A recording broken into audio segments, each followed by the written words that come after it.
O mercado de trabalho está cada vez mais concorrido e é preciso se destacar. As empresas avaliam tanto o que está no currículo, mas também o que está fora dele, ou seja, o lado comportamental. E você aí de casa, quais são as suas maiores habilidades? Elas podem ser separadas em habilidades técnicas e também habilidades de personalidade, ou seja, as soft e as hard skills. Para explicar esse assunto um pouco mais para a gente, já está aqui no estúdio Sebastião Alves, que é professor de Administração, Marketing e Recursos Humanos do UniAcademia. Um prazer te receber aqui hoje, viu, Sebastião? Muito obrigado. Eu que agradeço o convite para estar aqui com vocês. Espero que a minha presença aqui possa contribuir para que as pessoas se preparem melhor, né, para que elas possam ir ao mercado de trabalho mais bem preparadas e conseguir as vagas que elas desejam. É isso aí. Reconhecer também que a habilidade não é só técnica, né? Assim, Perfeito. A gente pode colocar, assim, coisas comportamentais. Mas então vamos separar aí, porque apesar desse nome um pouco difícil, né? Hard skills, soft skills, fica fácil de entender quando a gente explica, né? Então vamos começar pela hard skills. Uma dessas duas áreas de desenvolvimento, né? O que então caracteriza essa hard skills? Perfeito. Podemos dizer que essa nomenclatura é meio que um modismo, né? E conforme vocês falaram, que são as habilidades técnicas e as habilidades comportamentais. Se nós pegarmos o termo hard, né, na sua tradução mais literal, ele vai querer dizer aí uma coisa mais pesada, mais dura, mais difícil, né? E a skills seriam as habilidades. Então, se eu pegar o termo na sua tradução literal, ele vai querer dizer habilidades difíceis, habilidades duras, né? Pesadas. Mas, na verdade, quando nós traduzimos o termo para a área da gestão, ele está ligado justamente às habilidades técnicas. Ou seja, aquelas habilidades que eu adquiro através da faculdade, através dos cursos, né? Desenvolvendo idiomas ou a capacitação técnica para poder lidar com informática, com matemática. Toda vez que eu vou para uma faculdade, busco um curso para poder me qualificar tecnicamente na direção daquilo que eu faço no meu dia a dia, por exemplo, se eu vou para a área de medicina, né, eu preciso me qualificar de maneira moderna dentro daquela área. Se eu estou na área de gestão, eu preciso atrair essas ferramentas. Então, cada área técnica tem as suas necessidades. E aí, essas habilidades técnicas, elas são denominadas hard skills. Excelente. E agora, as soft skills, o que seriam então? Perfeito. Da mesma maneira, né, se nós pegarmos a tradução dura, o soft vai ser suave, né, vai ser leve, e o skills é a habilidade. Então, seriam habilidades suaves, habilidades fáceis, mas que na verdade não são nada fáceis, né, porque são habilidades que as pessoas vão adquirir ao longo da vida, né. E, na verdade, a tradução são habilidades comportamentais ou habilidades pessoais que cada um justamente vai adquirir ao longo da sua vida, ao longo da sua história. E, principalmente, no relacionamento com as pessoas. É aí que eu vou adquirindo isso, né? A minha capacidade de trabalhar sob pressão, a capacidade de resiliência que a pessoa precisa ter, ou seja, de sofrer um impacto e trabalhar para que aquele impacto não paralise a pessoa, né? Trabalhando sob pressão para que ela possa também ter capacidade de tomar decisão. E isso a gente aprende muitas vezes no dia a dia. E tem muito a ver com a cultura que a gente tem na nossa casa, junto com os nossos irmãos, junto com as pessoas que estão ao nosso lado. Como, por exemplo, como é que eu treino isso, né? Já adiantando um pouquinho, como é que eu treino isso? Tomando pequenas decisões. Muitas vezes as pessoas são indecisas até na hora de escolher uma roupa que ela vai sair, que ela precisa sair. Então, exercitando nessas pequenas decisões, eu estou também exercitando para que eu tenha uma soft skills mais apurada, né? E isso, muitas vezes, a faculdade não ensina. São coisas que realmente eu trago da minha cultura, eu trago do meu relacionamento interpessoal com os meus pares, né? Com aquelas pessoas com as quais eu convivo. E durante muito tempo, o mercado de trabalho parece que ele ficava mais focado, né, nas hard skills. Perfeito. Nas habilidades técnicas da pessoa, né? Quando a gente pensava aí no currículo, no modelo tradicional de currículo, a gente colocava realmente os cursos que a gente fez, se a gente sabe um idioma, se a gente sabe mexer em alguma coisa específica assim da área de informática, Sim. né? E aí agora a gente está acompanhando então essa mudança do mercado de trabalho que voltou também o seu olhar para essas outras habilidades, né, comportamentais, que é a vida que vai ensinar, né, essa pessoa. Por que aconteceu essa mudança? Tem aí talvez como a gente explicar um pouco mais sobre isso? Sim, acredito que sim. porque fala-se muito em mudança do paradigma. Mas eu entendo que é o seguinte, não é uma mudança do paradigma, na verdade foi um resgate, né? Esse é um resgate que está acontecendo, porque no início das atividades econômicas, das atividades de trabalho e empresariais, o ser humano ele era muito direcionado, né? Muito tocado pela sua intuição.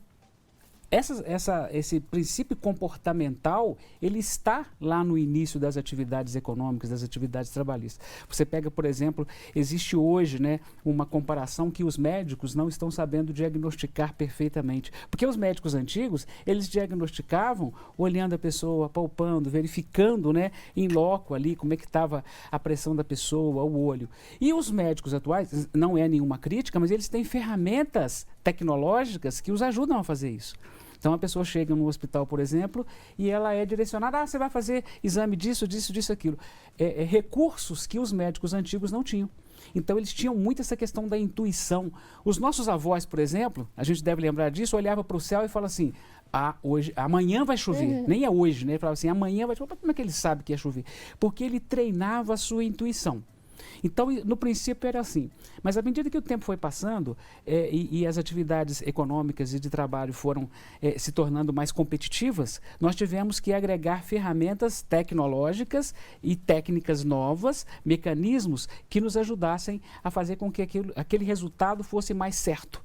Então, nós começamos a abandonar um pouco a intuição e trabalhar muito com essa parte de mensuração, de gestão e dos mecanismos e técnicas que nos ajudam a ter melhores resultados. Então, nós meio que abandonamos a intuição, nós abandonamos o comportamento, esse relacionamento. E o que está acontecendo agora é que as empresas estão percebendo que trazer esse elemento comportamental para o negócio traz um diferencial. Traz um diferencial na hora de relacionar com o cliente, né, na hora de relacionar entre as pessoas, e isso afeta o resultado da empresa em termos humanos e em termos financeiros e econômicos também. A gente falou mais cedo sobre comunicação, né, e que a gente vive um mundo em que quando a gente vai trabalhar, a gente está indo lidar com pessoas, né, então essas habilidades interpessoais, enfim, são muito importantes. Por exemplo, se você contrata uma pessoa que é expert num certo software, ela manda muito bem, o resultado do trabalho dela é impecável, mas ela não aceita críticas, então ela chega no final, apresenta um resultado, a pessoa fala, pô, ficou muito legal, mas podia alterar aqui, a pessoa não aceita crítica, de que adianta, né, ela ter feito todo aquele trabalho que é tecnicamente primoroso, mas que às vezes não atende a necessidade daquele momento. Então, isso vai se tornando, né, necessário. Um instantinho. E sem contar que essa pessoa, ela está desenvolvendo produtos e serviços para um mercado, para as pessoas. Então, ela tem que ter essa dimensão humana, essa dimensão do comportamento. Como é que as pessoas vão se comportar diante do aplicativo que eu estou desenvolvendo para elas? Se eu não tenho essa habilidade do conhecimento humano, de como as pessoas se comportam, né, eu também não consigo desenvolver produtos e serviços para elas. Mas aí vem a grande questão, né? Porque as aptidões, as soft skills, assim, nessas aptidões mais sociais, interpessoais, enfim, podem ser um pouco mais, talvez, subjetivas ou então mais difíceis de você visualizar num primeiro encontro, né? Na primeira impressão. Apenas numa entrevista, por exemplo. Então, de que forma que as empresas, os recrutadores têm feito? O que eles têm feito para conseguir identificar essas habilidades e competências socioemocionais nos candidatos? Perfeito. Nós temos visto que hoje em dia as empresas têm agregado diversas ferramentas, né, diversos mecanismos para poder identificar isso. Realmente, num bate-papo inicial e único, a pessoa não consegue compreender isso. Mas hoje em dia elas lançam mão de muitos testes que fazem levantamento de personalidade, levantamento de perfil do candidato e principalmente lançam mão também das dinâmicas de grupo. Porque já que são atitudes e comportamentos que eu revelo no meu dia a dia, essas dinâmicas de grupo, principalmente, né, que são conduzidas por pessoas que têm técnica para isso, que têm conhecimento para poder extrair daquelas pessoas esse entendimento, elas conseguem muito bem propor uma vivência curta naquele momento ali, mas que elas consigam perceber quem é que lidera, quem é que tem espírito de liderança, se as pessoas cooperam, se as pessoas sabem trabalhar sob pressão, a forma como elas se comunicam. Então, existe realmente essa dificuldade. As soft skills são hoje em dia, diferenciais para as empresas, mas realmente essa possibilidade de identificação, né, ela é mais difícil. Então, o profissional da área de recursos humanos, ele precisa estar bem treinado e com essas técnicas bem apuradas para que ele possa realmente conseguir extrair essas informações daqueles candidatos. E assim fazer a melhor seleção, né? O departamento de RH, ele precisa trazer o candidato certo para a vaga certa. Porque o mercado está cheio, mas muitas vezes você traz pessoas que não atendem exatamente, não têm aderência àquela vaga. Muitas vezes nós recebemos empresários lá na faculdade e eu sempre pergunto para eles, qual é o seu maior desafio nas empresas? A grande maioria deles falam, as pessoas. E quando você vai para as pessoas e fala assim, o que está acontecendo com você? Eu não consigo um emprego. Então há uma incongruência aí. Existem empresários que têm dificuldade com as pessoas e existem pessoas que não estão conseguindo acertar nessas vagas, né? É necessário que se faça esse ajuste. Com certeza, porque máquina é programável, sistema é programável, né? Você vai e já espera uma resposta certa daquilo. As pessoas não, as pessoas são uma caixinha de surpresa, uma resposta mais exata, mais precisa, né? Exatamente. E aí, então, as empresas elas estão criando esses aparatos, essas estratégias para tentar, né, tirar essas informações, então, dos candidatos, né? Principalmente essas soft skills. Mas e se isso não acontecer, por exemplo, estou procurando essa vaga e não teve talvez uma dinâmica de grupo, como a pessoa ela pode falar sobre essas habilidades, talvez ali no tete-a-tete com o recrutador, sem parecer que ela, por exemplo, é uma pessoa metida, sabe? Assim, eu vou falar que eu sou assim, assim, assim. Como encontrar aí esse equilíbrio? Perfeito, você está dizendo da parte do candidato, né? Ou Com seja, certeza. Se você é um candidato, né? E você, como é que você fala? Como é que você pode transmitir isso para o seu recrutador, para aquele entrevistador que está ali, né? Geralmente os recrutadores eles já estão um tanto quanto preparados para isso, para poder tirar isso das pessoas através das perguntas, né? Geralmente eles não fazem aquelas perguntas conclusivas que você fala assim, você faz isso? Ele fala sim. Não, eles pedem que geralmente a pessoa conte como é que foi a sua atuação no seu último emprego, né? Ou seja, como você atuava, qual é o cargo que você tinha. Então, né, quando o entrevistador faz esse tipo de indagação, né, o candidato ele ganha espaço para que ali ele possa contar. Então, ele meio que traça uma narrativa. Né? E o recrutador, o entrevistador, ele percebe claramente com a fluidez que a pessoa fala sobre aquilo que ela fazia, se realmente ela fazia. Porque realmente existem algumas pessoas que querem inventar um comportamento que elas não têm.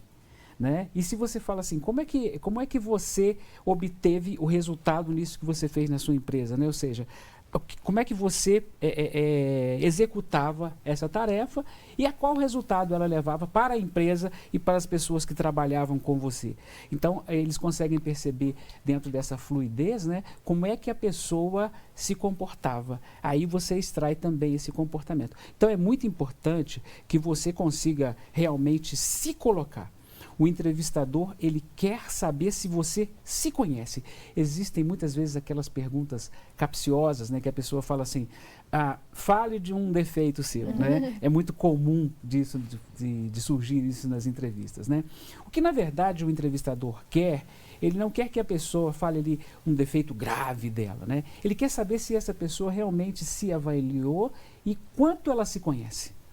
Porque a autoavaliação, o autoconhecimento do indivíduo e a forma como eu exponho isso é de suma importância para a empresa, para saber se a pessoa realmente está se preparando, nem é que se ela está preparada.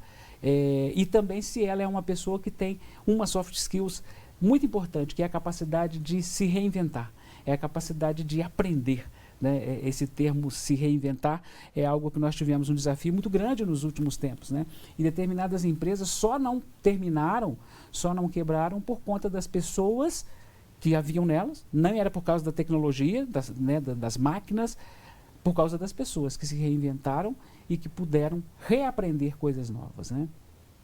A gente vai para um rápido intervalinho, mas na volta a gente continua conversando sobre esse assunto. Está sendo um bate-papo super legal e eu acho que o pessoal de casa, enquanto vai escutando, já vai pensando aí quais que são as minhas soft skills, quais que são as minhas hard skills. Então, se você tem alguma dúvida, algum comentário sobre esse assunto, nosso número do WhatsApp e o nosso Instagram estão aparecendo aqui para você e a gente volta já já.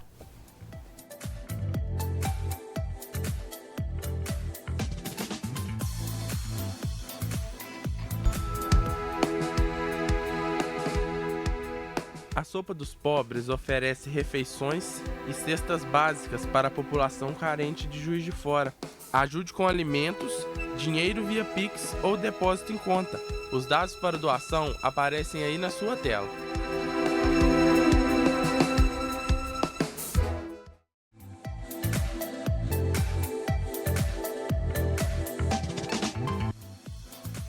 Manhã Diversa de volta, agora são 11 horas e 32 minutos. Hora da gente fazer contato com a nossa equipe de jornalismo. Vamos conversar então com o Vitor Ferreira, que já está por dentro de tudo o que acontece nessa quinta-feira. Então, bom dia para você, Vitor. Qual que é a notícia de maior destaque hoje? Bom dia, Roberta. Bom dia, Mari, Sebastião. E bom dia aí ao pessoal de casa que está assistindo a Manhã Diversa. A Justiça do Trabalho de Brasília condenou o Banco Santander a pagar mais de 274 milhões de reais em indenização por danos morais por conta de assédio moral coletivo contra funcionários. A decisão é de segunda instância e cabe recurso ao Tribunal Superior de Trabalho. Essa ação não é recente, tá? Ela foi movida pelo Ministério Público em 2017. E, de acordo com a MPT, os trabalhadores passaram por situações de pressão psicológica, ameaças implícitas e explícitas de demissão, além de metas abusivas. Também foi citado que algumas dessas equipes eram reduzidas quando essas metas não eram cumpridas. O órgão aponta que as irregularidades foram encontradas nas fiscalizações do Ministério do Trabalho e Previdência Social. E aí, dessa forma, o banco fica proibido de cobrar produtividade abusiva dos trabalhadores e o dinheiro da indenização deve ser destinado a entidades. Em nota, o Banco Santander disse que ainda vai recorrer à decisão e defendeu o combate a qualquer tipo de assédio e preconceito na empresa. Meninas? Vitor, é claro que a gente tem que aproveitar a sua presença aqui para perguntar se a gente já consegue aí uns spoilerzinhos do Jornal de Mais Tarde, o nosso Diverso em Rede. E aí, o que você traz pra gente?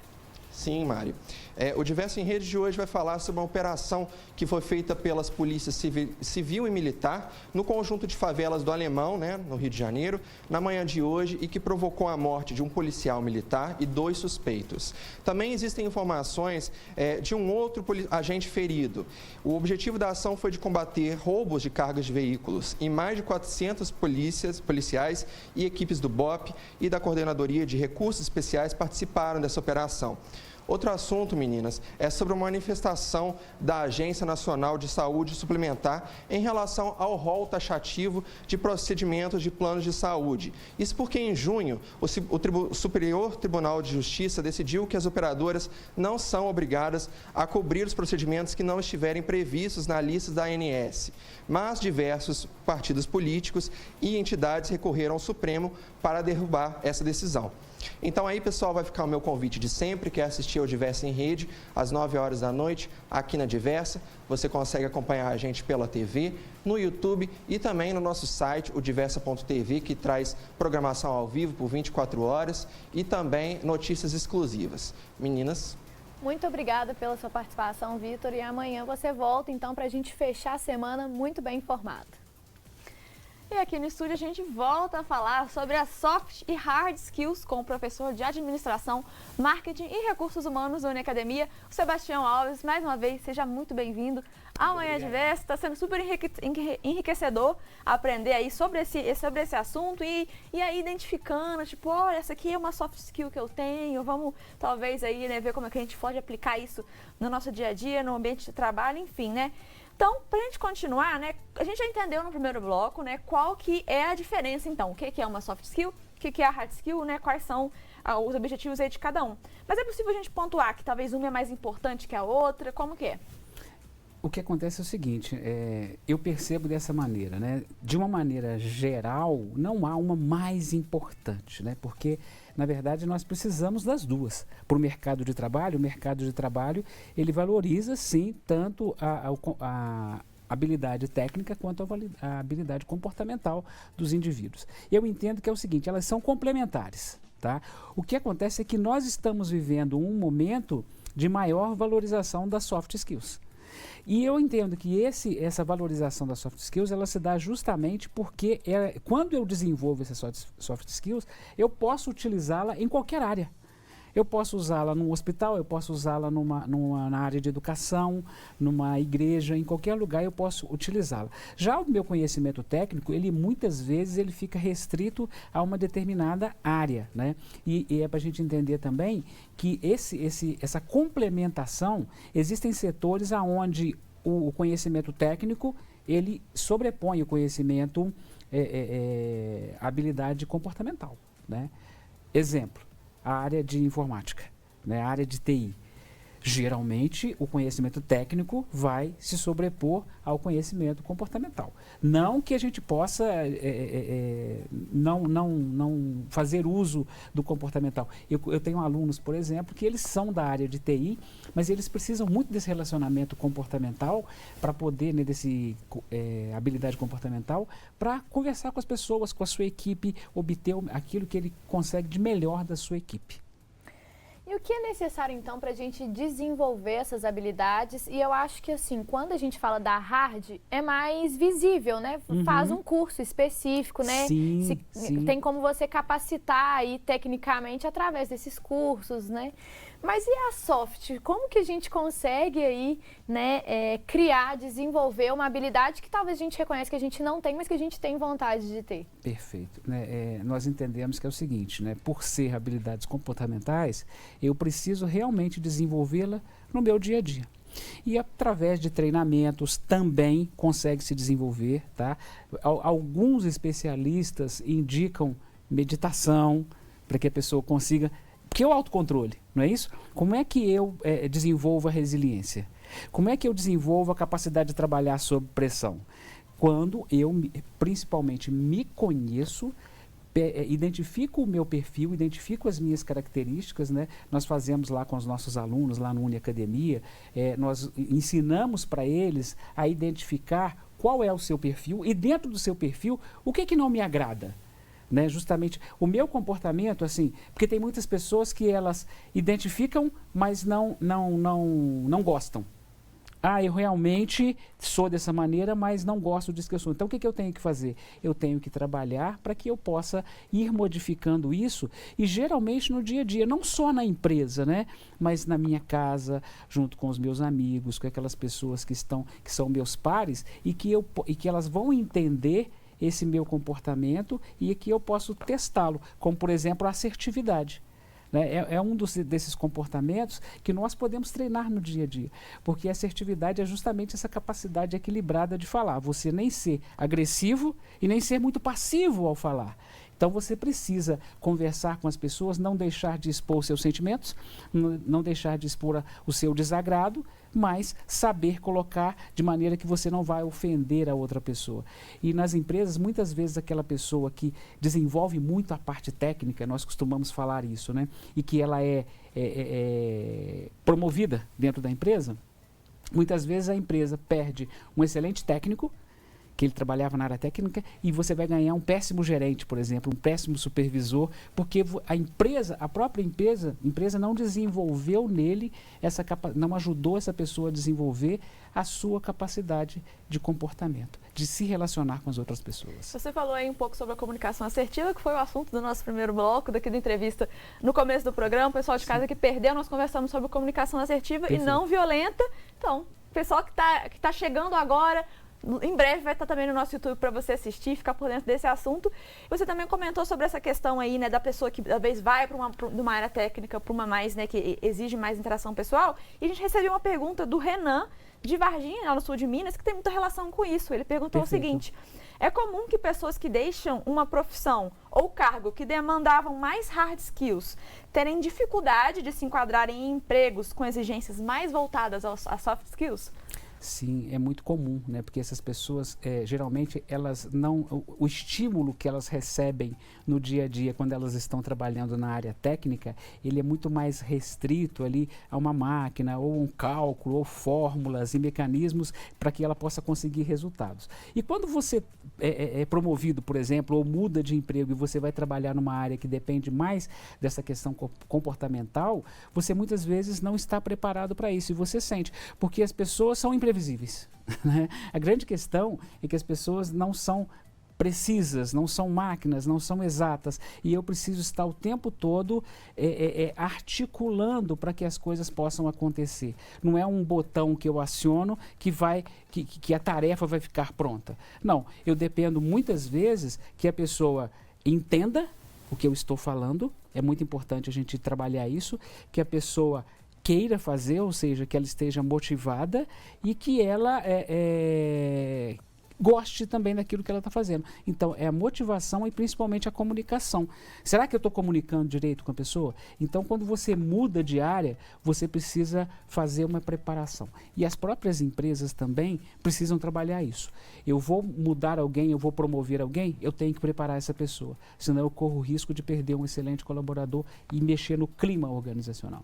Com certeza. E esse desenvolvimento, ele pode vir, então, tanto da pessoa, mas também tem esse papel, essa responsabilidade da empresa, né? De fazer essa promoção, então, né? E aí eu queria saber quais os processos que a empresa pode fazer, que talvez você veja aí na área de gestão, né? Para realmente abrir, né? E realmente capacitar essas pessoas, principalmente para essas soft skills.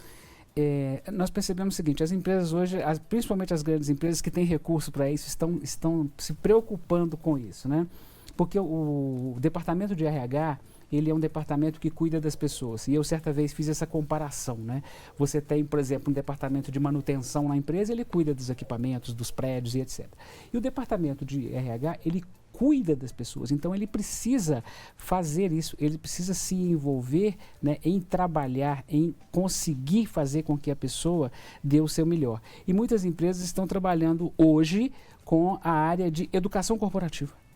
A área de educação corporativa, né, que eu já implantei em algumas empresas, é uma área na qual a empresa também ajuda a se responsabilizar nessa atuação do colaborador.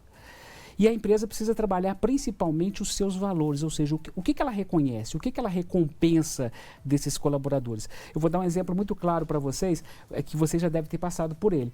Por exemplo, uma loja de calçados, onde você chega e eles ganham comissão individual. Se eu atingir, né, o patamar da minha cota e tal, eu vou ganhar prêmio. O que acontece? Ali você não tem uma cooperação, você tem uma competição. Então, se a empresa valoriza essa competição individual e não valoriza uma agregação coletiva, ela informa para aquele colaborador que o que está importando é o indivíduo e não é o coletivo. Então, quando eu faço assim, ó, vocês vão ganhar prêmio individual, sim, mas à medida que o coletivo atingir. E aí sim, eu vou cooperar com o outro, porque se eu ganhar sozinho, não é válido. Então, à medida que a empresa trabalha os seus valores e recompensas para que as pessoas entendam, né, quais são os comportamentos, as atitudes que elas precisam ter no dia a dia, a empresa está contribuindo não só para o crescimento dessa pessoa, mas para o crescimento corporativo também. O Renan, que mandou a pergunta para a gente, também fez um comentário falando que está excelente a programação e o tema de hoje. Então, eu queria agradecer ao Renan pelo elogio e também pela participação aqui com a gente hoje. Obrigado, Renan. E foi excelente a pergunta dele, né? E foi. Aí, quando a gente fala, né, do momento da publicação aí de uma vaga, né? Quando a empresa vai lá publicar a vaga, seja nas redes sociais, seja, enfim, a forma com que ela optar por publicar aquela vaga, como que ela faz para descrever a oportunidade englobando as hard e as soft skills? Você pode dar um exemplo para a gente de como isso é feito? Eu sempre falo com os meus alunos, né, que pelo fato de eu ser professor, não só da área de recursos humanos, mas também do marketing, eu procuro juntar essas duas coisas, né?